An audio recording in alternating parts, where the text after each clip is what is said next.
मोरांबा या मालिकेच्या 11 भागामध्ये रमाला घेऊन भूषण आता पुन्हा एकदा त्याच ठिकाणी येतो जिथे तिने गेल्या वेळेला मोरांबा विकलेला असतो आणि भूषण सांगतो, वहिनी साहेब हे बघा, आता इथे तुम्हाला कुणाचीही भीती नाहीये, एकट्याने बसून मोरांबा विका, मी सुद्धा काही थांबत नाही असं म्हणत रमाला एकटीला सोडून तो आता तिकडून लांब लपून छपून सगळं पाहण्याचा प्रयत्न करत असतो।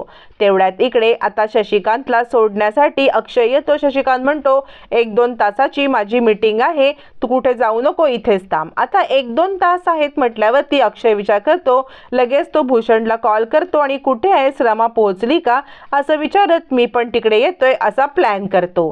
ताबडतोब भूषण पण तिकडेच थांबतो, तोपर्यंत अक्षय पण पोहोचतो। आता रमा कसा मुरंबा विकू, काय करू या सगळ्या कश्मकशमध्ये असते, पण ती विचार करते नाही, मला काहीही करून लाज सोडलीच पाहिजे, कारण हा प्रश्न आहे आमच्या संसाराचा। आमच्या संसारात आम्हाला पुढे जायचं असेल तर हे करायलाच पाहिजे, कारण प्रत्येक जण ज्या वेळेला छोटा मोठा बिझनेस सुरू करतो त्यावेळेला त्याला या फेजमधून जायलाच लागतं आणि त्याच फेजमधून मला आज जायचं आहे।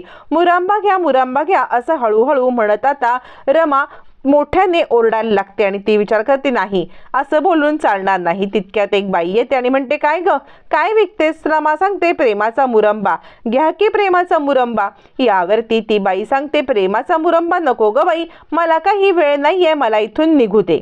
मग रमाला अक्षयचं बोलणं आठवतं, काहीही झालं तरी आपण काय विकतोय हे महत्त्वाचं नाहीये, आपण किती कॉन्फिडेंटली विकतोय हे महत्त्वाचं आहे। त्यामुळे कॉन्फिडेंटली विकायचं असं म्हटल्यावरती रमा आता परत एकदा स्पीकर हातात घेते आणि या प्रेमाचा मुरंबा घ्या असं छानपैकी बोलायला लागते।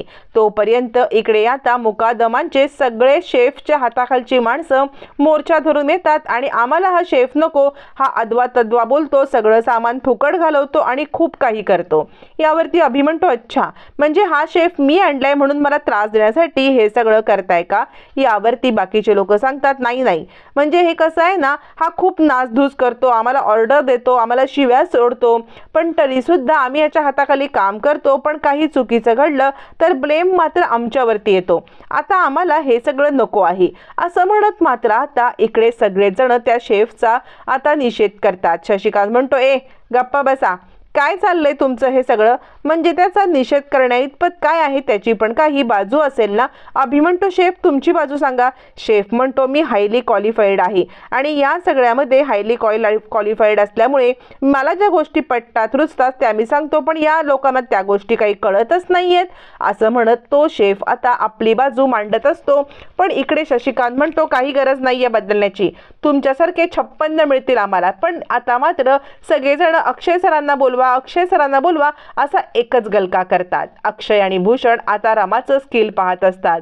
रमा सांगत असते, या प्रेमाचा मुरंबाचा का एकदाचा खाल तर परत परत याल असं म्हणत रमा आपले स्लोगन बोलत असते, खूप साऱ्या लोकांना बोलवण्याचा प्रयत्न करत असते। रमाचं स्लोगन चालू असताना एक माणूस येतो आणि म्हणतो, हे काय प्रेमाचा मुरंबा?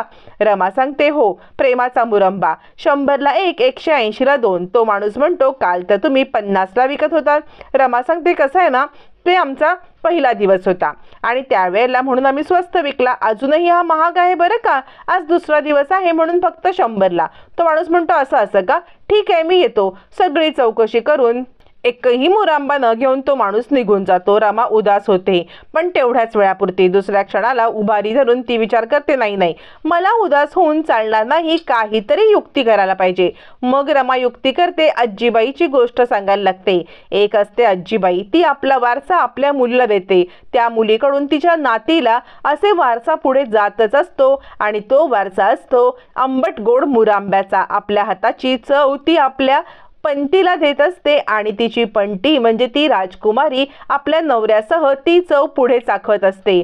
तो नवरा तिचा म्हणतो, मला पण शिकव की तुझ्या आजीची खास रेसिपी। अशी छानपैकी आपली स्वतःची गोष्ट रंगवून सांगत रमा सगळ्यांना एकत्र करते। फायनली सगळ्यांचं मन जिंकते आणि आदल्या दिवशी मुरंब्याच्या बॉटल घेऊन गेलेली माणसं सुद्धा परत यायला लागतात। अक्षयच्या डोळ्यात पाणी येतं, जिंकलंस रमा जिंकलंस असं म्हणत तो आनंदाने रडायला लागतो। भूषण म्हणतो, काय बंटाय, डोळ्यात पाणी वगैरे? रमा सांगते, या लवकर मुरंबा घेऊन जा। सगळेजण रमाचा मुरंबा मुरांबा चाकतात, घेऊन जातात. 100ला 1, 180ला 2 असं म्हणत असतानाच काल घेतलेला मुरांबा ती बाई येते आणि म्हणते, माझ्या मिस्टरांना आणि मुलीला इतका मुरांबा आवडला ना, मुलीने तर नुसताच खाल्ला. तू मला ना आत्ता पण 2 बॉटल दे आणि तुझा नंबर पण दे, म्हणजे एरवी कधी लागलं तर मला तुला कॉन्टॅक्ट करता येईल. रमा तिच्या मोबाईलमध्ये आपला नंबर सेव्ह करून देते, तिला मुरांब्याच्या बॉटल विकते आणि अक्षय म्हणतो, रमा जिंकलंस. बघितलंस भूषण, आज रमाने काय धंदा केलाय. मला माहिती आहे ना, रमा कधीही कोणत्याही बाबतीत कधीच चुकणार नाही.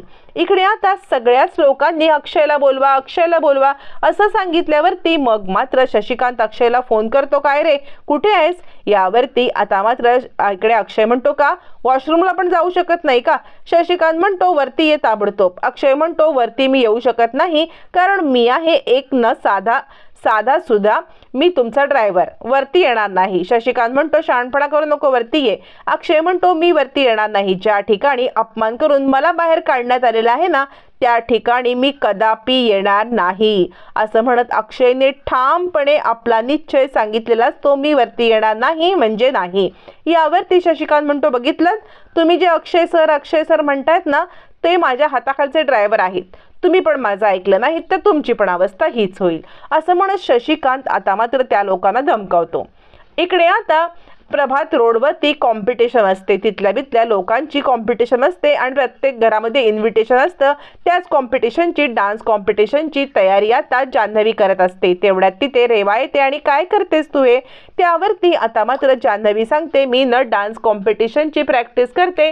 रेवा म्हणते, डान्स कॉम्पिटिशन, कसलीही डान्स कॉम्पिटिशन. त्यावरती मात्र आता इकडे जान्हवी सांगते, कसं आहे ना, इथे एक कॉम्पिटिशन आहे पण तू मुकादम नाहीस ना, त्यामुळे मुकादमांच्या घरातील लोकांना आमंत्रण आहे, तू मुकादम नाहीयेस. त्यावरती रेवा म्हणते, मुकादम नसले म्हणून काय झाले, पण मी या घरात राहते ना.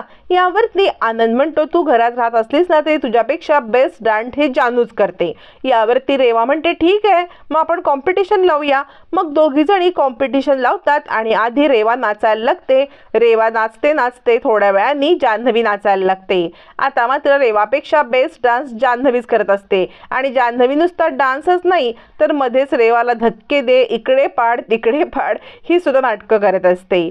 जान्हवीने रेवाला हैराण केल्यावरती कॉम्पिटिशन मरू दे, मला इथनं जाऊ दे असं म्हणत रेवा निघून जाते. जान्हवीचा प्लॅन यशस्वी होतो. इकडे आता रमाचा बहुतेक मुरांबा विकून होतो. थोडाफार मुरांबा असताना एक आता इकडे आपला वाटसरू येतो आणि तो म्हणतो, काय कसा दिला मुरांबा, काय नाव, प्रेमाचा मुरांबा. रमा सांगते, हो 180ला 2, 100ला 1. यावरती तो म्हणतो, अच्छा मग तुमच्या हाताने चाखून द्याल का मला हा प्रेमाचा मुरंबा. रमा म्हणते, काय छेड काढताय, हिम्मत कशी झाली छेड काढायची. यावर तो माणूस म्हणतो, काहीतरी डिस्काउंट द्या. रमा म्हणते, घ्यायचं तर घ्या नाही तर निघा इथून. यावरती आता मात्र इकडे भूषण म्हणतो, चल बंटाय तुझ्या बायकोला तो माणूस छेडतोय. अक्षय म्हणतो, थांब रमा काय करते बघूया. तर रमा खाडकन त्याच्या एक थोबाडीत देते. तो म्हणतो, तुझी हिम्मत कशी झाली मला थोबाडीत मारायची. रमा म्हणते, तुझी छेडायची कशी हिम्मत झाली असं म्हणत रमा दुसरी थोबाडीत देते. रमाने आता जिंकलेलं असतं. अक्षय म्हणतो, बघितलंस भूषण, म्हणजे तिला कुणाच्या मदतीची गरजच नाहीये. मग मात्र प्रेमाचा मुरंबा घेऊन आता दोघं जण आई आजीकडे येतात. आई आजीला तो मुरांबा देत अक्षय म्हणतो, आम्ही नवीन बिझनेस सुरू केलाय मुरांब्याचा, तुझ्या आशीर्वादाची गरज आहे असं म्हणत दोघं जण आई आजीच्या पाया पडतात. आई आजी नेहमीप्रमाणे पाय बाजूला घेते, आशीर्वाद देण्यासाठी नकार देते. मग दोघं जण लपून छपून पाहतात तर दोघं गेल्यावरती आई आजीने मुरांबा घेतलेला असतो, टेस्ट पण केलेला असतो आणि आई आजी म्हणते, दोघं सुद्धा माझ्यासारखे जिद्दी आहेत, यांचा प्रेमाचा मुरंबाचा बिझनेस जोरदार चालणार असं मला वाटतंय असं म्हणत आई आजीने एक प्रकारे आशीर्वाद दिलेला असतो. आता रमा अक्षयचा बिझनेस जोमात सुरू होणार. आई आजीचा आशीर्वाद पण मिळालाय आणि या बिझनेसची भराई कशी पोहोचणार, कुठपर्यंत पोहोचणार हे पाहणं रंजक